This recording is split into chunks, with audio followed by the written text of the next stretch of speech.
Greg Tepper. Have you two ever met? Let me introduce you guys. Say hello. You guys should do like a podcast or something together. I don't know. Do you remember when Doug Brooks had that like stiff arm herd around the world? That's like me to Tepper like every weekday. Like, get on out of here.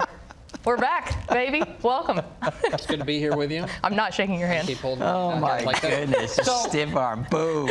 So that was Holly, obviously not having a great time. They didn't win that game. Yeah. Right, absolutely. But making it there is going to set them up for success, and they are on a revenge tour. But a big game tonight in Cisco, or rather hosting Cisco, as the Lobos of Cisco come calling it a top 10 matchup in 2A Division I. And this was going to be a fireworks factory. First quarter, Hunter Long for Cisco gets the party started up the middle.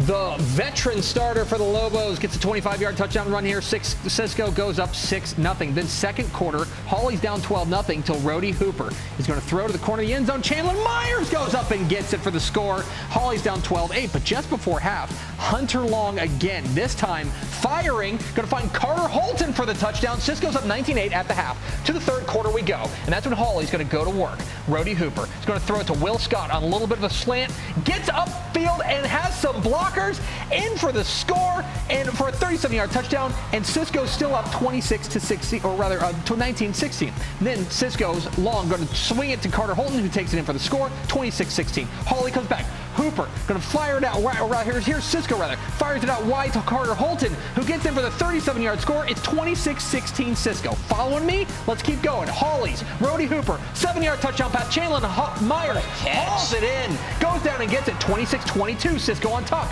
Then more from Hawley, backed up against their own end zone. It's going to be a high snap. Cisco's Broderick Morgan recovers it for the touchdown. That's got to be the dagger. Cisco's up 33-22. But never count out a championship program like Hawley. Hooper is going to throw it. 14-yard touchdown pass to Will Scott. 2 points good, brings win 33-30. Now 8 seconds left. Hawley on the 2 looking for the win. Hooper fires. Scott again. Touchdown. Hawley leads for the first time, and it's the time that counts. 36-30. Hawley is undefeated. Hawley is your District 4 2A Division I district champions with a thrilling come-from-behind 36-33 win over Cisco. Our Travis Buckner was on hand and got reaction. Well, Rody, you come up with a big win. You lead your team to a victory. Just walk me through that last drive. I mean, it was like heart to the wall. We gave it our all, and, well, hard work pays off. Talk about the resiliency out of this team. Y'all didn't take the first lead until 3 seconds left. Just kind of talk about how hard this team fought. This team's a hard-fighting team. We come down to blood if it has to. That's what all work comes to. 5 consecutive district titles. This one's got to feel pretty good, right? Oh, yes, sir, it does. It's great. So just talk about where this team is now. What's next for this ball club? We still got to improve. There's some things we got to work on. We can only get better. We can't get worse. Talk about the adjustments that y'all made coming out of the second half. Say that again. Talk about the adjustments y'all made coming out of halftime. Basically, he just said we got to be more disciplined. We just had to step up on offense, and everyone has to step on their key roles. Your defense really kept you in that game, only allowing 1 touchdown in the second half. But also talk about your receivers and your offense. It's great to have. We really stepped it up out there. That second half just felt amazing. The defense is doing great stopping them. Coach Shields does his thing at defense. I don't know how to do it, but he does it. Awesome. Congratulations on the win. Thank you. Look, we sat here and watched this thing unfold. We watched it play by play. That's what we love about Football Friday, bringing you up to the date, highlight every single moment that the game was transpiring there in the final seconds. We saw the poise under pressure of this Rody Hooper kid. You can see right there in the interview, this kid is ice. This is a guy who could maybe lead this team deep. That's like a championship-style win, right? And by the way, that might be the first of 2 meetings between these 2 teams. They're in Region 1. But for Hawley to be down like that, and really, I thought that defensive touchdown for Cisco was the dagger. When that came across, I was like, that's it. It's hard to come back from that. But I think you saw, Ashley, the poise and the heart of a champion that only comes out when you've played in these big games and you've fallen behind in these big games. I think that was the real difference for Hawley. It's easy to just look at them and say, they made that run at AT&T Stadium last year, and that type of experience paid off tonight. Especially because all of those key parts are right back there. You have Hooper, you have Austin Compton, you have Casano Shields. I mean, you have Will Scott, who scored the winning touchdown. Those were those key fundamental pieces of that Holly team when they made the run last year. When you have those guys get into a scenario like that, but I think the thing that I was most impressive back is when is the last time we've seen Holly have to turn around and come back, fight tooth and nail to 8 seconds left on the clock? We haven't seen it. That's a whole other side of Holly that makes them even more dangerous in my mind than they already were. It's strange. You know, the last time we saw it might have been the last time they played Cisco in the regional final last year. So wouldn't be a surprise, like I said, to see them face off again. But district champions there, first gold ball there for Holly. They got to feel good. I get excited this time of year because you know what we start talking about? Brackets. And who are people going to play at the next round and the next level? We don't know yet because the two teams that they may face off against are in overtime. But in Class 2A Division I, Region 1, in the bi-district matchups, this is what it looks like. Cristobal and Reagan County in overtime. Taking a look at it, though, Tep, your thoughts? Yeah, I think Holly is going to be the favorite. I think that District 4 is probably the power nexus of Region 1. We're going to find out exactly because Cristobal and Holly are in that locked in right now. The winner of that game will get a date with Cisco. The loser of that game will get a date with Holly. But in the end, like I like Fort St. out of that district, and Sonora is probably in that mix as well. But I would say Holly and Cisco, I think, proved themselves tonight to probably arguably be the class of Region 1. I think that there's almost no doubt at this point, but even further than that, when you start looking into Region 2, then there's some teams to talk about. You know, you have a Crawford who's playing really, really well right now, or a Coleman and all of that kind of nexus that will probably end up coming together. But what I can tell you is 2A Division 1, whether you're talking the right side of the bracket or the left side of the bracket, those state semifinal games are going to be the ones that we always have state semifinal games circled, but I'm telling you, my eyes will be locked in on 2A Division 1. Yeah, I think so. Get some six-man action here. District 7 of 1A Division 1. The Rankin Red Devils taking on the Garden City Bearcats. The Red Devils going to start this one off. It's running back Barrett Jackson taking that one in again. The Red Devils, you're going to get used to hearing this name, Barrett Jackson, going to punch that one in. Then Red Devils, seeing a trend here, tight end Brendan Ferris, going to pull that one in right there in the corner. Get up there, big man. He is pumped up and excited, flexing on him as the number 4 ranked Rankin Red Devils take down number 7 Garden City 60-36. Where is Rankin, you might be asking? Well, it's right there in Upton County. They are the 4th ranked team with 1 state championship appearance in 1980. And guess what? They're looking to do that again. That's where we bring in the head Red Devil and Coach Garrett Avalos. Coach, show us those pearly whites, man. You are tired of smiling. How good does this one feel locking up that district championship? This was huge for our kids. You know, it started last week. We faced Borden County, and they're always tough. But, you know, I was a little nervous going into that one just because I knew that was going to be for a playoff spot. And so that was step one. And then it was just fun to go out and compete for a district championship against Garden City, one of our rivals, on our home field. And the way our kids played tonight was just incredible. So I'm just super proud of them. Coach, how important was it for you guys to involve multiple different weapons in the offense? It seemed like tonight you guys were able to throw the ball, run the ball effectively. How important was that offensive diversity to getting this win tonight? I think it was key. You know, we're known for being, you know, run heavy, and we've got a huge offensive line that gets after it. And so we definitely wanted to keep that identity. But, you know, some guys stepped up tonight. Blake Bunger's a kid that starts on the line for us and is a great blocker. But tonight he had some incredible catches and I think ended up with 4 or 5 touchdowns. And our quarterback's a gunslinger, man. He's a big kid and he's got a heck of an arm. We just don't have to use it that often. So it was huge, you know, for us to see them be able to make those big plays in a huge game, and definitely great for me to see and gives me a lot of confidence going forward. Coach, we love some small ball around here, but we're always talking about these big stadiums and how the crowd can have an influence in this game. What was your home crowd like tonight? How did they have an influence on this ball game for your team? Oh yeah, it was incredible. You know, packed house on both sides. You know, there was some tailgating going on. Our barbecue team, I think Greg knows a little bit about that, was out there doing some tailgating early, and so we had people there early eating and enjoying themselves. It was a nice day, and the energy was great. You know, both schools have the big train horns, and we've got our band playing, and so it was just one of those those nights that, this is why I love coaching, just a night like tonight. So. Well, Coach, we know for a fact your barbecue coach says he never misses dessert, and really that's what this game was for you because you're able to grab that district championship. And I gotta ask, you knew if you were to lose this game, you're going up against the number 2 ranked team in the state and by district in Westbrook. Were you thinking about that before the game? How much of an impact did that have on the way you game planned tonight? Yeah, absolutely. I mean, we always set goals every season. Of course, making the playoffs is number one, and then winning a district title, no matter what situation we're going to be in, is always a big goal of ours. So tonight was, our game plan was executed well by our kids, and I thought that they did a great job doing that. But it was definitely nice to know, that we could avoid Westbrook for a couple more weeks, if at all possible. And that's just how tough this region is out here.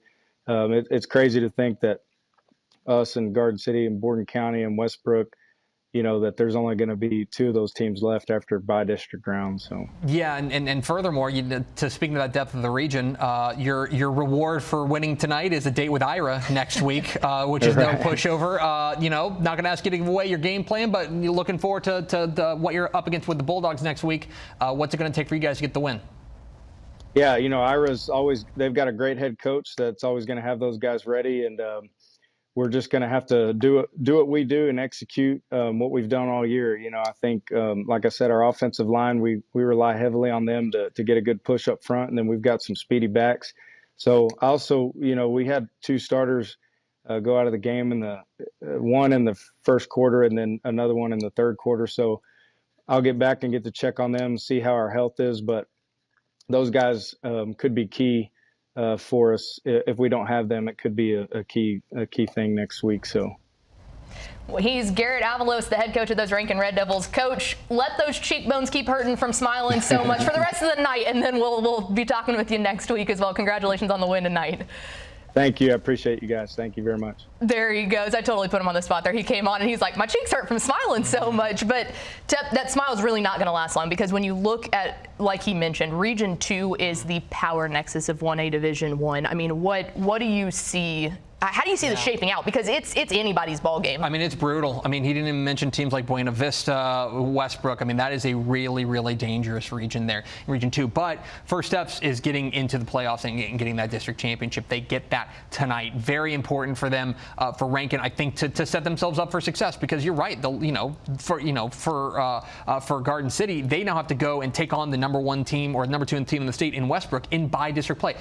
If you don't know, in 6-man football, only the top 2 teams in each district make the playoffs, and so you kind of get to the fireworks factory really early in the 6-man playoffs. You get massive games each and every week starting in round 1, and so for Rankin, Ira's going to be a big test for them, but they've got to be brimming with confidence coming off of a big game over a rival in Garden City. I say it every week when we do this segment, and I love it because if you don't get to AT&T Stadium in Arlington and watch these teams play when a state championship is on the line, you're missing out.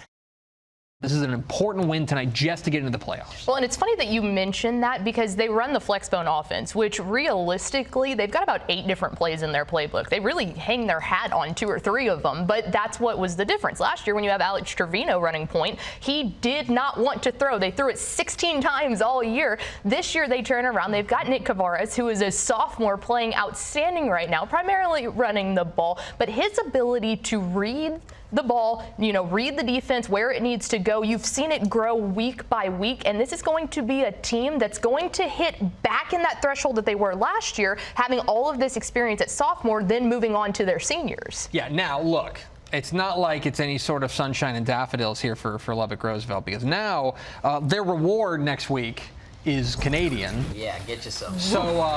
So okay, right into the fire. Hey, listen, you know to what? be the man, you gotta hate the man.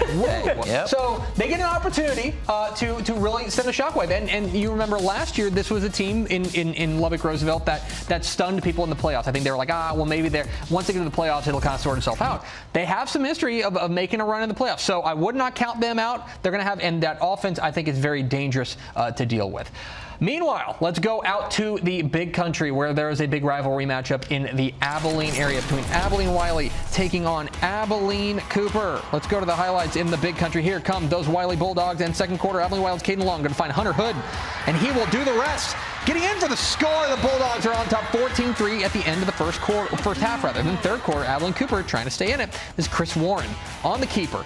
almost gets brought down, right? Or rather, he's almost going to get in for the score, getting brought down just shy. A few plays later, it's Warren going to take it himself, following his blockers, cutting it upfield, getting in for the score, makes it 14-10 Wiley. But then the Bulldogs would respond. Long, faking the handoff at the end around, throws it to Derek Evans down the seam. Gets him right there. A seed from him. The Bulldogs on top 20-10. Abilene Cooper trying to stay alive. Last gasp here. Warren looking, firing to the end zone, and it's going to be intercepted by Hayden Wright. His third interception of the game.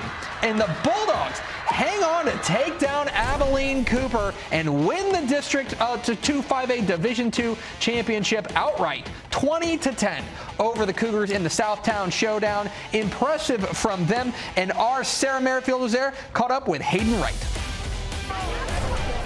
Obviously, this game came down to district championship implications. So how do you feel walking away from playing these guys who are just 5 miles down the road? You know, it feels great. You know, we knew we had them at the end of the season. We knew it would come down to district champions, so we went out there and took care of business. It feels great. It feels great. And for you guys, the score came pretty close, 14-10 there at one point, but you guys didn't let off the gas. What was the mentality at that point to kind of push forward and obviously get the win? You know, we've been there in that situation before, so we knew how to come out of it on top, and we just did our job. Came out on top, and that's all. That's all I got to say. What do you want to say about the rest of your defense? Obviously, defensively, you guys performed really well tonight.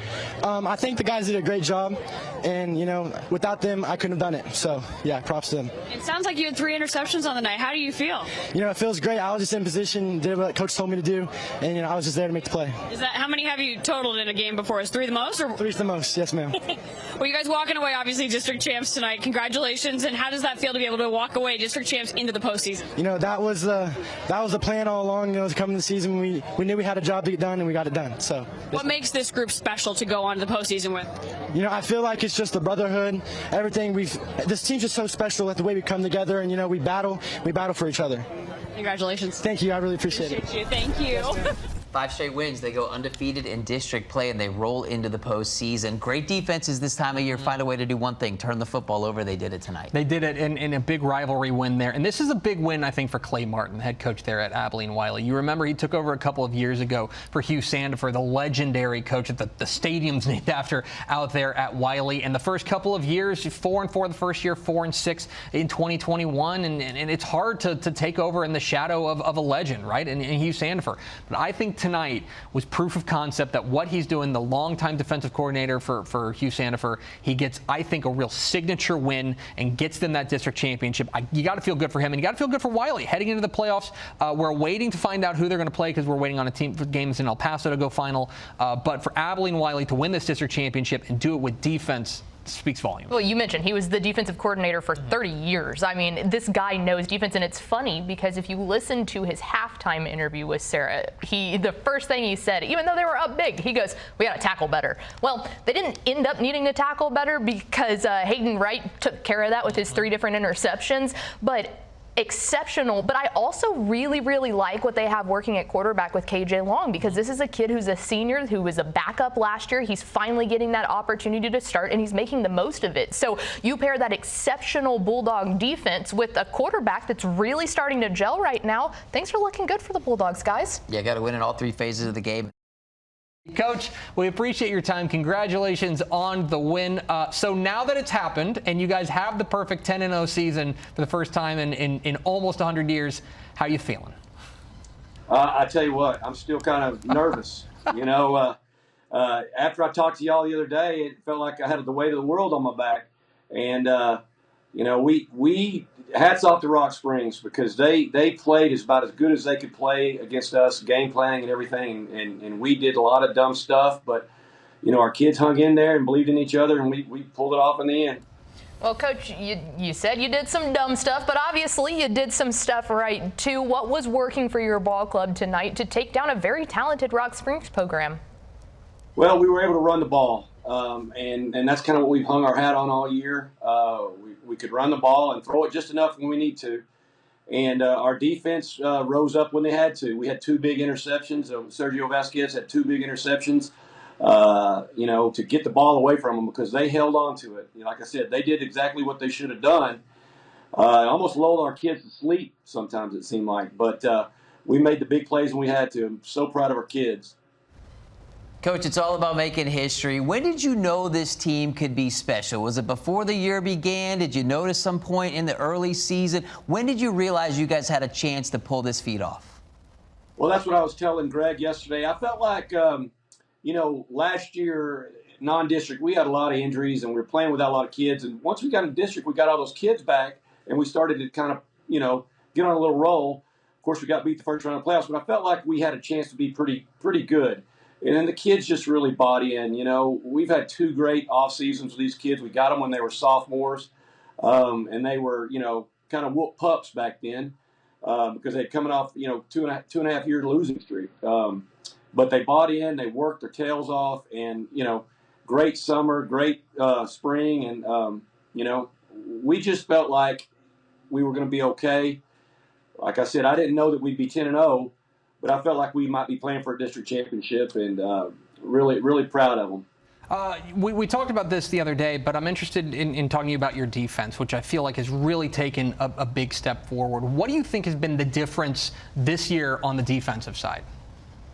Well, as I told you the other day, we kind of switched up what we did a little bit, and it allowed our kids probably not to think as much and run a little bit more, and we got a little more speed on the field. And then our D-line just plays lights out. Our ends are pretty athletic. Our defensive tackles are pretty strong and athletic. And they cover up the linebackers quite a bit. And our linebackers can just run and make plays. And then our secondary, they're ball-hawking dudes. And they make a lot of plays. And so it's, it's an overall team effort. But, I said the other day, we hired a new defensive coordinator. And he has done a phenomenal job. The defensive coaches have done a phenomenal job, and our kids just, they really love to play defense. Coach, I think you and I can both agree that 10-0 is great. But let's be honest, what's up next is a by-district round against Pettis. This is a program for you guys that haven't won a playoff game since 2013. What would it mean to this program, and really what's your message going to be to the team about playing in a do-or-die game? Well, I think I'm not going to have to yell real hard this week because, like I said, we made some mistakes, and it'll be a lot easier to coach them this week than it would if we would have came out and just, blown Rock Springs away. So we got to get better at a lot of stuff. We've got to hold on to the ball. We missed a lot of tackles early on.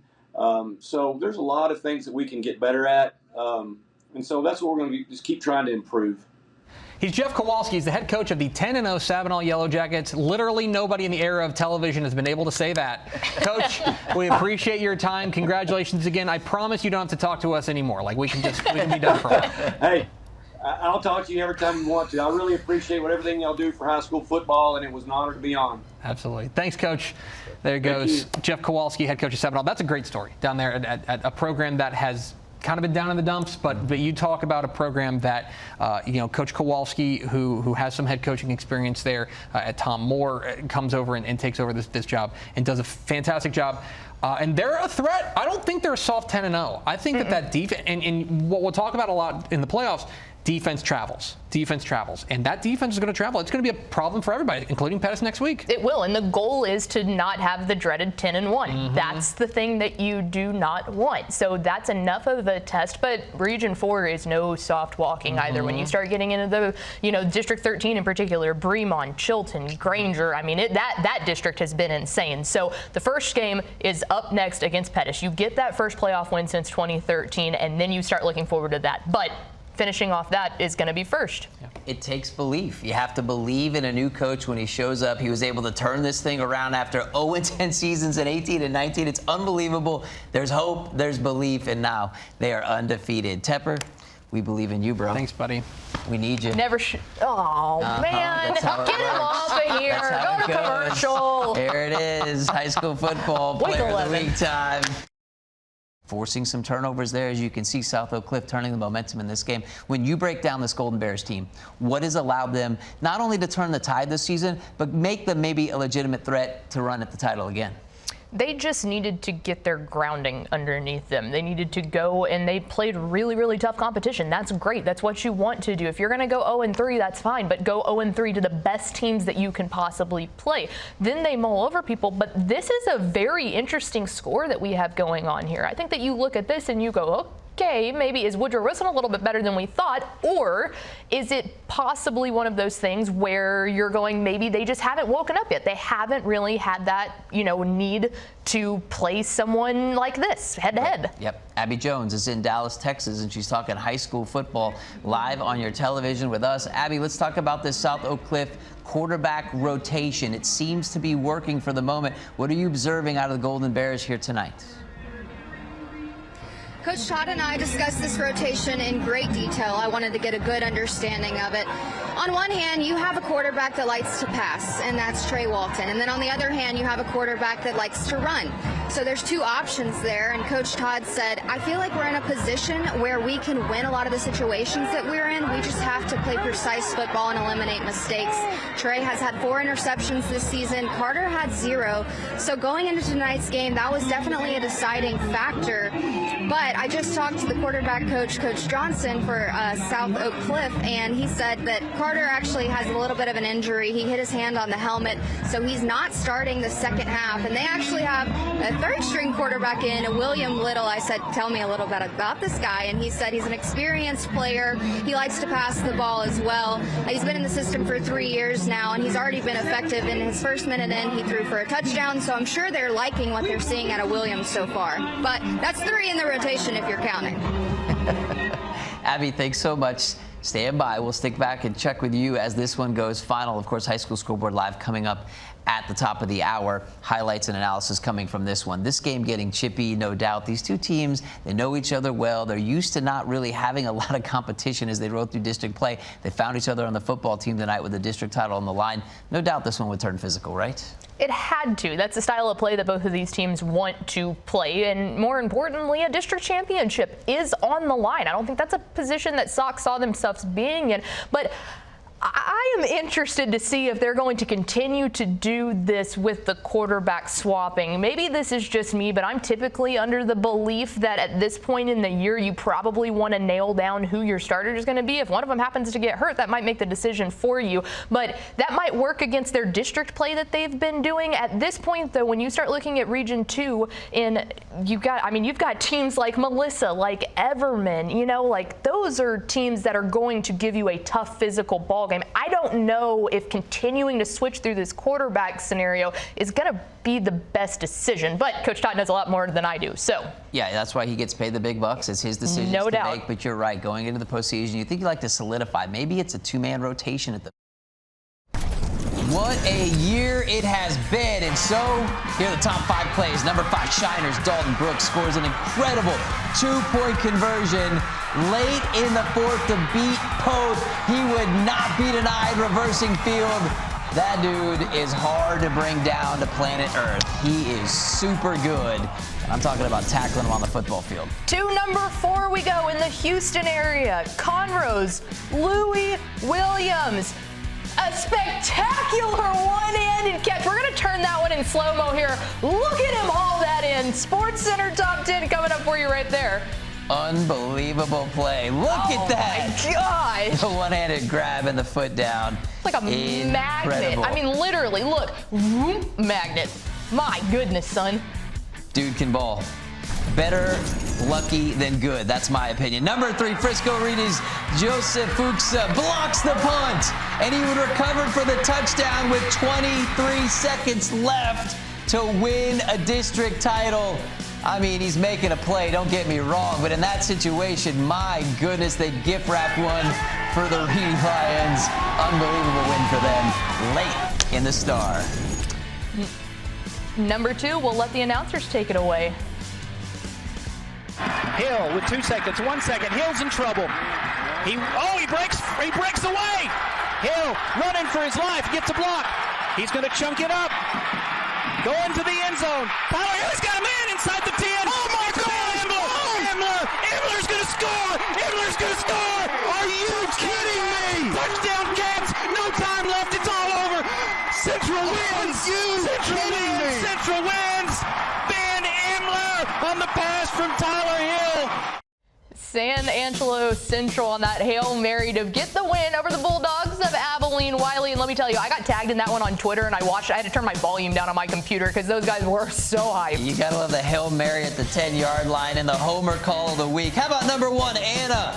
Pulls off the incredible hook and ladder as time expires to beat Aubrey. I'm telling you, every NFL football team practices this play. Every college team practices this play. But in the high school land, that's where they pull it off for victories when it matters most. Run to absolute perfection. I'm telling you, you gotta win plays in situational moments, and that was one right there for Anna. They're 10-0 on the season too. If they didn't have literally this play, that 10-0 record would not be there for the Coyotes. That one was so fun to watch, man. That's fun. Hoist him up, my dude. Great stuff. When practice comes to life, and there you are in a moment with a chance to make a play to give your team that opportunity. That's what it's all about. You used to call it gotta win plays. You know, as an old coach's kid, that's what you do. Every situational, you're talking, what are we going to do in this spot? They delivered in that moment. So cool to watch that come down, wasn't it? Well, let me tell you, gotta win plays are gotta have fun plays when you're a broadcaster like us. I mean, Texas high school football is exceptional. The athletes are exceptional, and those plays, though, I mean, that's cream of the crop. Those are the ones that we go back and watch in the offseason and go, oh my God, I'm so ready for high school football season, you know? Yeah, we can't get enough of it, no doubt about it. Hey, what a great year here on Football Friday. First and foremost, Ashley and I, Coach Ken Purcell, want to thank everybody behind the scenes who makes this thing happen. If you had any idea what was going on at home between the editors and the people running scripts and the producers in the control room, there's a lot of activity around here on a Friday nights. We wouldn't have it any other way, but it's because of these guys behind the scenes that make this show so great. The true superstars. That is true, legitimately. no doubt about it. And hey, we talk. They're working hard back there. This was fun. I enjoyed hanging out with you from 9 to 11 as we built it up to High School Scoreboard Live every week. Speaking of, it's coming next for you. High School Scoreboard Live at the top of the hour. Of course, Greg Tepper, Aaron Hardigan, the legend Craig Way is always around. But for Ashley Pickle, the Coach Ken Purcell, I'm CT Steckel. Thanks for being with us. We certainly appreciate you. We'll be back here again next week talking high school football playoffs, and next year talking Football Friday. Have a great night, everybody. Playoffs!